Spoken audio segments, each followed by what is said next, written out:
Protect the First Amendment. It protects you. This is Freethought Radio on Air America. I'm Annie Laurie Gaylor here with Dan Barker for Freethought Radio, and we're talking with our guest, Richard Dawkins, author of The God Delusion. And Richard, your book covers so much ground, but the one thing that jumped out at me, as it did in The Blind Watchmaker, was your ultimate Boeing 747 argument. I think that's one of the killers. Can you briefly summarize that for us? The Boeing 747 analogy comes from Fred Hoyle, the cosmologist, who used it to express his doubts that life could come about through blind chance. He said it was equivalent to a hurricane blowing through a junkyard and having the luck to assemble a Boeing 747. And that's essentially the argument that all creationists use. They think that evolution is a theory of chance. They quite rightly point out that chance couldn't possibly give rise to anything as complicated as an eye or a hemoglobin molecule. And so they think they won the argument. If the argument were that stupid, of course, nobody would ever suggest that evolution was true.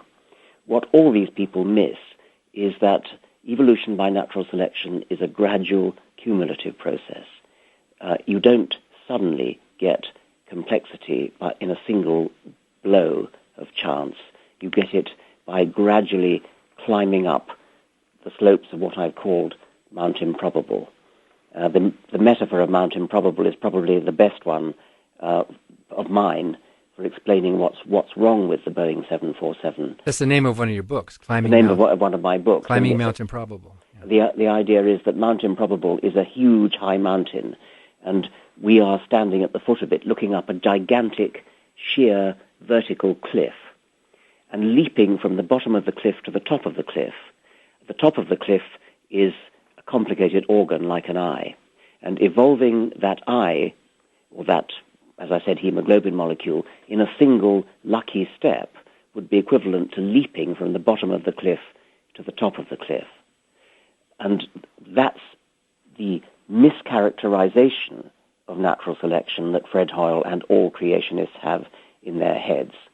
Round the back of Mount Improbable is a gentle slope, a gradual grassy meadow sloping up to the peak.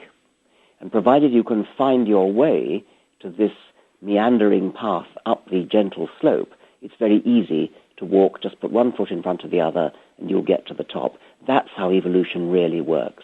It works by going round the back of Mount Improbable and working up the gentle slope. And you might not even know you're going up. It's so gradual. You almost certainly wouldn't know you're going up because it's so gradual that if you were to look at it on the ground, by on the ground, I mean you go out into the field with your rodent traps or whatever it is, and you count the number of mice or voles or whatever it is that are supposed to be evolving. I think of mice or voles because of a lovely analogy that was put forward by the great American botanist Ledyard Stebbins. Made up the following thought experiment.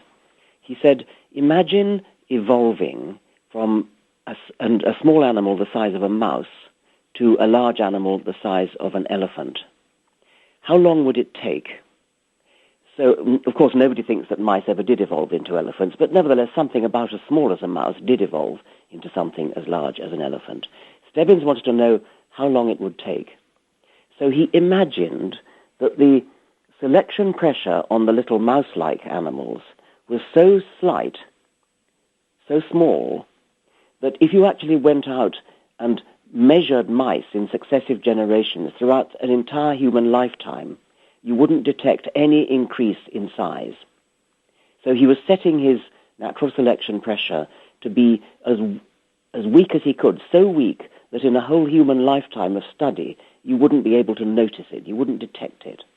And then he said, having set my selection pressure that weak, how long would it take for these mouse-like creatures, if they were steadily being selected to get larger and larger and larger, how long would it take to reach elephant size?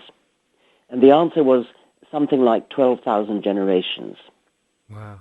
Well, that's nothing. That's so fast that it could at least appear as instantaneous in the fossil record. In other words, at the rate at which fossils get laid down, you might expect to find a descendant animal the size of an elephant and the ancestor the size of a mouse with no intermediates, simply because the fossil record is that spotty and 12,000 generations is such a short time. So, in other words, there's a complete and utter mismatch between the timescale that humans can deal with in their own lifetime and the timescale that geologists deal with when they're looking at the fossil record. So creationism is a failure of imagination. Creationism is very much a failure of the imagination, and in one of my books I called it the argument from personal incredulity. Since I can't figure it out, then no one else should be able to. Exactly.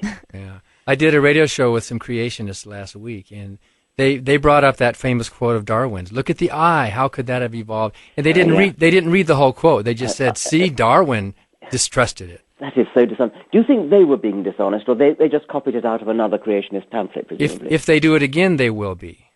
Because you told them. Because I told them so, yes. Good for you.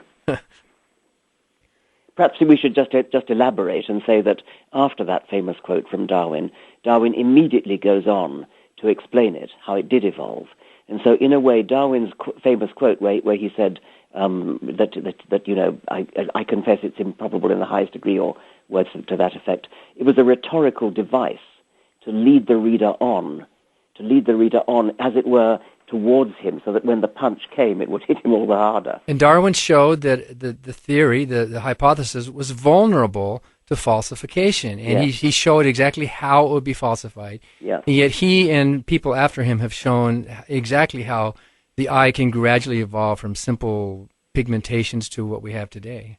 One of the great virtues of Darwin was precisely the way in which he did consider objections and bend over backwards to be fair to objections, made up objections. I think just about all the objections to Darwinism that have ever been proposed, Darwin himself anticipated.